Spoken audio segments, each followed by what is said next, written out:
Ikinasa ng Quezon City LGU ang alas 4 kontra mosquito program. Bahagi yan ng kanilang hakbang para labanan ang mataas na kaso ng dengue sa lungsod. Si Harley Valbuena ng PTV sa Balitang Pambansa.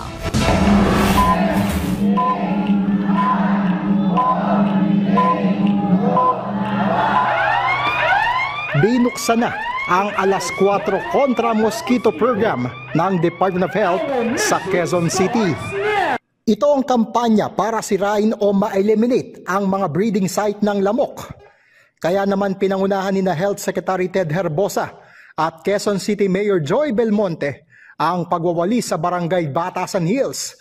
Gustong ipakita ng dalawang opisyal ang paglilinis sa mga lugar na posibleng pamugaran ng mga lamok, gaya ng mga gutter, paso at mga container ng tubig. Pumasok din sa mga bahay ang kalihim para personal na hikayati ng mga residente na makiisa sa paglaban sa dengue. Pagiging malinis sa kapaligiran, unang-una alisin yung mga bagay na pwedeng pamugaran ng lamok.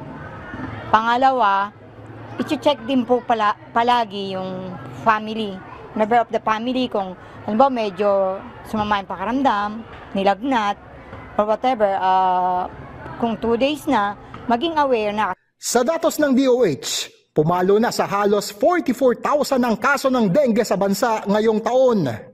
Pinakamataas ang kaso nito sa Metro Manila, Calabar Zone at Central Luzon.